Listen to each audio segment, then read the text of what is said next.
Good morning to all of you. Students, in today's class I am continuing here probability. You know that I had started probability before holiday. In probability I had explained some fundamental things, some basic concepts that also I had explained in class 9th. Now here I am taking here question that is from NCERT. Solved example 2. Question is, a bag contains a red ball, a blue ball and a yellow ball, all the balls being of the same size. Kritika takes out a ball from the bag without looking into it. What is the probability that she takes out the first yellow ball, second red ball and third blue ball? This question is very simple. Everybody can solve this question. Here you can see that total number of balls is 1 plus 1 plus 1, that is 3. Total number of outcomes here 3. Now probability of yellow. Here you can see that the number of yellow balls is 1 and the total number of balls is 3. So the probability of yellow ball is 1 by 3. Again the probability of red ball we have to find in second question. Here also number of red balls is 1. So the probability of red ball R for red ball is 1 by 3. Now again the probability of blue ball. The number of blue balls is 1, so the probability of blue ball is 1 by 3. So you can see here the probability of each and every ball is 1 by 3. Note the sum of the probabilities of all the elementary events of an experiment is 1. किसी भी event की सारे probabilities का सम 1 होता है. आपको मैंने बताया भी था कि किसी भी प्रोबेबिलिटी किसी भी इवेंट का 0 से 1 के बीच होता है. मैक्सिमम 1 होता है, मिनिमम 0 होता है. हम सारे इवेंट के प्रोबेबिलिटीज को ऐड करें तो वह 1 के इक्वल होता है. यहाँ भी आप यदि तीनों को ऐड करेंगे आप पी वाई, पी आर और पी वी को, तो 1/3 प्लस 1/3 प्लस 1/3 3/3 डेट इज 1 होगा. अब हम नेक्स्ट क्वेश्चन लेके चलते हैं जो सोल्ड एग्जाम्पल 4 है एनसीईआरटी का. Question number 2. One card is drawn from a well-shuffled deck of 52 cards. Calculate the probability that the card will be an as and not be an as. आपको मैंने बताया था प्लेइंग कार्ड्स कि एक playing cards के deck में 52 cards होते हैं जहां पे नंबर ऑफ एस जो होते हैं वो 4 होते हैं. सारे सूट में एक एक एस होते हैं. तो ऑब्वियसली प्लेइंग कार्ड्स में टोटल नंबर ऑफ आउटकम्स की यदि हम बात करेंगे तो 52 होगा. यहाँ पे मुझे प्रोबेबिलिटी ऑफ एन एस निकालना है तो total number of S cards 4 होते हैं. तो प्रोबेबिलिटी ऑफ एन एस हम निकालेंगे 4/52. इसको रिड्यूस कर देंगे. एक चीज हमेशा याद रखिएगा कि जब भी आप प्रोबेबिलिटी निकालते हैं किसी भी इवेंट का तो उसको रिड्यूस जरूर कर दीजिएगा. तो 4/52 को जब हम रिड्यूस करेंगे तो 1/13 होगा. तो 1/13 हो गया एस कार्ड का प्रोबेबिलिटी. यदि हम number of cards which are not N S तो 52 में से 4 को माइनस कर दीजिए. क्योंकि 4 एस है तो नॉन एस वाले कितने कार्ड्स होंगे तो 48 होंगे. तो अब मुझे उस नॉट एन एस का प्रोबेबिलिटी निकालना है तो हम 48/52 करेंगे. 4 से कैंसिल करेंगे हम दोनों को. 12 4 जा 48, 13 4 जा 52, तो 12/13 हो गया. यहाँ पे हम एक और फॉर्मूला से बना सकते हैं जैसे पी एन एस को एक इवेंट मान लीजिए. तो यहाँ पे पीई का वैल्यू 1/13 निकला है. अब यहाँ दिया है नॉट एन एस यानी पीई डैश निकालना है. तो पीई डैश निकालने के लिए हमने आपको बताया था फॉर्मूला एक कि 1 माइनस पीई डैश, क्योंकि हमने आपको एक फॉर्मूला दिया था कि PE plus PE dash equal to 1. Probability में पीई प्लस पीई डैश 1 के इक्वल होता है. यदि आप पीई निकालेंगे तो 1 माइनस पीई डैश करेंगे, पीई डैश निकालेंगे तो 1 माइनस पीई करेंगे. तो PE dash equal to 1 minus PE यहाँ पे 1/13 है तो 1 में से 1/13 को माइनस करेंगे तब भी 12/13 इसका आंसर हो जाएगा. ठीक है. तो आप दोनों मेथड से कर सकते हैं. यहाँ पे डायरेक्टली भी कर सकते हैं या ये 1 वाले फॉर्मूला से भी कर सकते हैं. अब इसका वेरिफिकेशन करते हैं हम. Probability of N S and probability of not N S equal to 1/13 plus 12/13, दोनों को ऐड करेंगे 13/13 होगा जो कि 1 के इक्वल है. So the sum of the probability of all the events is 1. इसीलिए हम जब भी किसी इवेंट के सारे प्रोबेबिलिटीज को ऐड करेंगे तो 1 के ही इक्वल होगा. Now next question is question 3, that is solved example 6 from NCERT. This question is important, so you can write here important. Question is Savita and Hamida, both are friends. What is the probability that both will have different birthdays and second the same birthday, ignoring a leap year? तो leap year नहीं है, normal year है. आपको पता है one normal year 365 days के equal होता है. तो out of the two friends here Savita and Hamida, one girl Savita's birthday can be any day of the year, किसी भी दिन हो सकता है सविता का birthday. Now Hamida's birthday can also be any day of 365 days in the year. उसी तरह हमीदा का भी बर्थडे साल के किसी भी दिन हो सकते हैं, सविता की तरह हमीदा का भी. तो फर्स्ट क्वेश्चन में हमको निकालना है डिफरेंट बर्थडेज क्या होगा.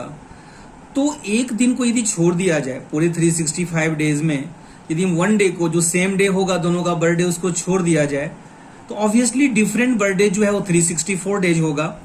तो if Hamida's birthday is different from Sabita's birthday, the number of favourable outcomes for her birthday equal to, तो 365 में से 1 को माइनस कर लेंगे. वो ये 1 कौन सा 1 है? जो सेम डे वाला होगा, जो सेम डे बर्थडे होगा दोनों का 1, उसको माइनस कर लेंगे तो 364 होगा. So the probability of Hamida's birthday that is different from Sabita's birthday will be 364 upon 365. तो इसका आंसर जो होगा फर्स्ट पार्ट का वो 364/365 होगा. सेकेंड क्वेश्चन में पूछा गया है कि what is the probability of the same birthday. तो probability of Savita and Hamida have the same birthday equal to, तो पूरे 365 डेज में सेम बर्थडे तो एक ही दिन होगा, चाहे कोई भी डे हो, मंथ का कोई भी डे हो, ईयर का कोई भी डे हो, वो एक ही दिन होगा दोनों का बर्थडे. तो 365 में 1 ही ऐसा डे होगा जो दोनों का सेम बर्थडे होगा. इसीलिए हम नंबर ऑफ फेवरेबल आउटकम्स में 1 दिए हैं और टोटल आउटकम्स तो 365 होगा ही. So the probability of Savita and Hamida have the same birthday equal to 1/365. इसका एक और मेथड है, सेकेंड मेथड, कि हम इस क्वेश्चन का आंसर निकालने के लिए जो इससे पहले वाले क्वेश्चन में हमने एक मेथड लिया था PE + PE dash equal to 1. तो यहाँ पे सपोज डैट कि जो डिफरेंट बर्थडेज है उसको हम PE ले लें और सेम बर्थडे को PE डैश ले लें, तो PE + PE dash equal to 1. तो यदि मैं यहाँ पे निकालूं Savita and Hamida have the same birthday को, तो 1 - P both have different birthdays. 1 में से हम किसका प्रोबेबिलिटी माइनस करेंगे? जब दोनों का डिफरेंट बर्थडेज होता है, जो मैं यहाँ पे निकाला हूं ऊपर में 364/365. तो 1 - 364/365 and that is equal to 365 - 364/365 after taking LCM, या 1/1 करने के बाद एलसीएम लेने के बाद ये आया, तो 1/365. तभी इसका आंसर हुआ और यहाँ भी वही सेम आंसर था, खाली मेथड यहाँ पे चेंज है. So using PE bar equal to 1 - PE, या यहाँ पे PE डैश भी ले सकते हैं. तो probability of E dash equal to 1 - probability of E, इस मेथड से भी हम, इस फॉर्मूला से भी इस क्वेश्चन को निकाल सकते हैं. अब नेक्स्ट क्वेश्चन है क्वेश्चन नंबर 4, जो सोल्ड एग्जाम्पल 9 में दिया है कि Harpreet tosses 2 different coins simultaneously, what is the probability that she gets at least 1 head. आपको पता है कि जब हम 2 कॉइन्स को टॉस करेंगे साइमल्टेनियसली यानी एक साथ, तो टोटल नंबर ऑफ आउटकम्स यहाँ पे 2 का पावर 2 यानी 4 होगा.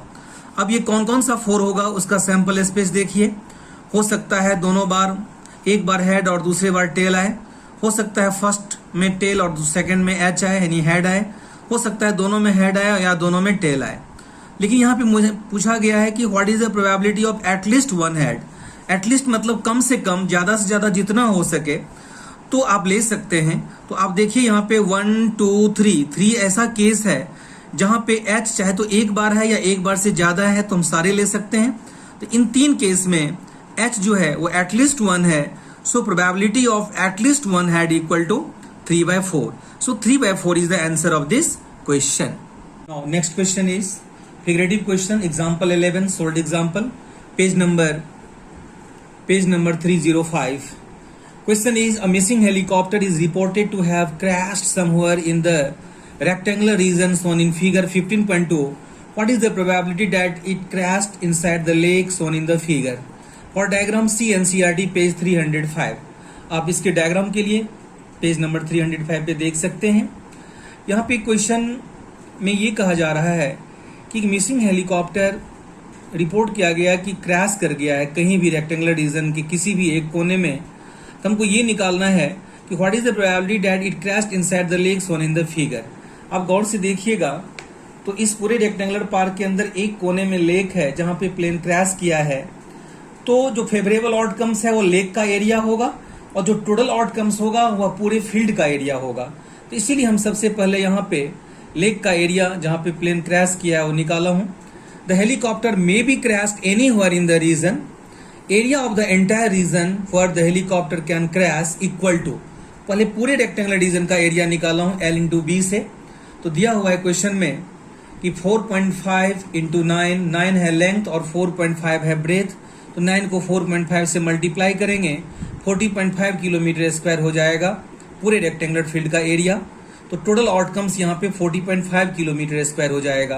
अब हम एरिया ऑफ द लेक निकालेंगे, तो लेक का एरिया L इंटू बी यहाँ भी, तो आप देख सकते हैं दिया हुआ है कि 2.5 इंटू 3, लेंथ है 2.5 और ब्रेथ है 3, तो 2.5 को 3 से मल्टीप्लाई करेंगे तो ये हो जाएगा 7.5 किलोमीटर स्क्वायर। ठीक है, तो अब जो है अब आप कहेंगे सर 3 कहां से लाए आप, तो पूरा लेंथ 9 था जिसमें से ये 6 कट हो गया तो लेंथ हो गया 3, और ये पूरा 4.5 ब्रेथ था जिसमें से ये 2 किलोमीटर कट हो जाएगा तो 2.5 जो होगा उसका ब्रेथ होगा, तो 7.5 किलोमीटर स्क्वायर हो गया एरिया ऑफ द लेक का। That is number of favourable outcome 7.5 आया। अब probability of helicopter crashed in the lake equal to 7.5 upon 40.5, decimal को हटा दिए 75/405, तो हम 15 से कैंसिल किए दोनों को, 5/27 इसका आंसर हो गया। नेक्स्ट क्वेश्चन है क्वेश्चन नंबर 6, 2 डाइस, मेरा क्वेश्चन नंबर 6 सोल्ड एग्जाम्पल जो होगा वो 13 होगा, सोल्ड एग्जाम्पल 13 आप देख सकते हैं एनसीईआरटी में पेज नंबर 306 पे। तो ये लास्ट सोल्ड एग्जाम्पल है, उसके बाद हम एक्सरसाइज स्टार्ट करेंगे नेक्स्ट क्लास में। तो क्वेश्चन है 2 dice 1 blue and 1 grey are thrown at the same time, write down all the possible outcomes, what is the probability that the sum of the 2 numbers appearing on the top of the dice is 8, 13 and less than or equal to 12। तो सबसे पहले जब भी हम 2 dice को throw करेंगे simultaneously, तो यहाँ पे टोटल नंबर ऑफ आउटकम्स आप सबको पता है 6 का पावर 2 यानी 36 होगा। इसका सैंपल स्पेस जैसा कि मैंने आपको पहले एग्जाम्पल में भी बताया था जब चैप्टर स्टार्ट किए थे कि एक डाइस का 1 2 3 4 5 6 यहाँ पे रो वाइज और एक का कॉलम वाइज, और सबको सबसे यहाँ पे हम कार्टेशियन प्रोडक्ट किए हैं, 1 का 1 1 2 1 3 1 4, इस तरह फर्स्ट वाला जो है फर्स्ट डाइस का है, सेकंड वाला पॉइंट सेकंड डाइस का है। तो मैंने इसको बना लिया यहाँ पे, जो मैं पहले भी आपको बहुत बार बता चुका हूँ। तो पहला क्वेश्चन है कि probability of the number whose sum is 8। तो अब आप देखिए इसमें कि जो जितने भी पेयर वाले नंबर हैं उसमें कितने पेयर हैं जिसका सम 8 के इक्वल है। तो मैंने यहाँ पे लिख दिया हूँ, एक 2 6 वाला है, एक 3 5 वाला है, एक 4 4 वाला है, 5 3 6 2, यानी 5 ऐसे केस हैं जहां पे ये सिचुएशन है। तो 5/36 इसका आंसर हो गया।